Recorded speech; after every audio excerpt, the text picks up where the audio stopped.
Well, as we reported earlier, conservatives who were targeted by the IRS are testifying on Capitol Hill today. Our next guest says the allegation should not come as a surprise, since he claims the IRS has been doing this for over a decade. Joining us now is the president of Americans for Tax Reform, Grover Norquist. Grover, thanks so much for joining us. So you're saying during the Bush administration as well, this was pretty common practice?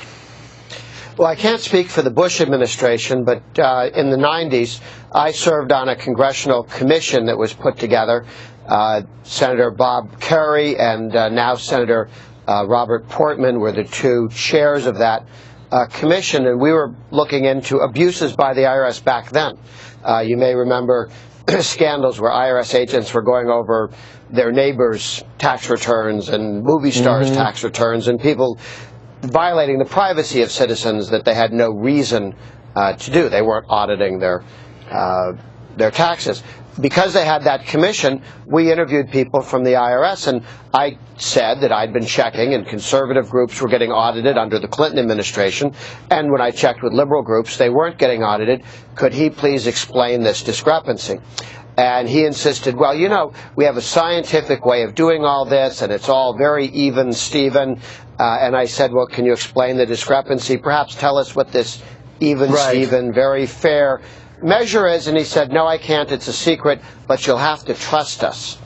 And in point Never of fact, trust anyone who says that, right, Grover? Hey, listen, it's dangerous. Yeah, but this is dangerous. long-standing, unfortunately. Yeah, well, are we ever going to get to the bottom of who authorized this latest scandal in the Cincinnati office? I mean, I would imagine any memos out there you'd think do not exist anymore, but how high up do you think it goes?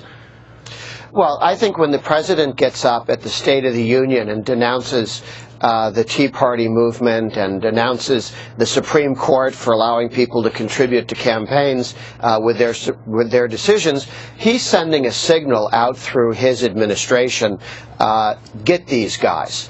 This is how the king went after Thomas à Becket. He didn't send a memo, please stab Thomas à Becket. He just complained an awful lot, and his troops got the joke. The president brought with him not only people from Chicago, but the ethos of the morals of the Chicago political machine under Daley and to this day. And they use the tax office, the assessor's office, against their political enemies and to help their political friends. They use the government as an extension of the Democratic Party machine in Chicago. Why would we think they'd operate any differently? And we're certainly seeing that they didn't operate any differently. Grover, from a conservative's point of view, is it more important to damage the Obama administration, depending on how this investigation pans out, or is it more important to bring tax reform front and center as a result of this momentum? Well, we need to get the truth. And when Obama's people take the Fifth Amendment, that's not getting to the truth. We are getting Obama's political people, like Axelrod, complaining about the investigation, which tells you that he thinks that it's a threat to the president's credibility and perhaps his presidency. Otherwise, he's not an economist. He doesn't work he's not a Treasury Department guy. He's the political hack. And he says, please, investigating this. I think we need to get to the facts of this so the American people can look at how we fix it. And there are two fixes. There are changes on how the IRS behaves, and there are changes in the laws that the IRS enforces. If we had simpler, less oppressive taxes, you wouldn't have some of these problems in implementing it. But we also need to police against IRS political abuses. Even in a perfect tax system, if the IRS is targeting people politically for audits and harassment, that needs to be fixed. It needs to be transparent. Somebody needs to be looking over this. We need to go back 20 years and say how many liberal groups were audited, how many conservative groups were audited.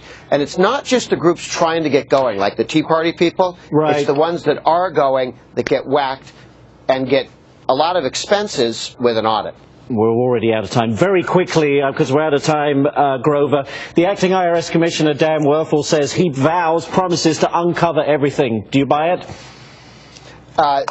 We need all the emails out there. We need everyone to talk, not go ask for their protection under the Fifth Amendment of self-incrimination. He isn't the guy who can do this. Everybody who works there is, and the president and his political guys need to stop interfering in the press with this investigation. Grover Norquist, thank you so much for joining us today. We appreciate it. Thank you.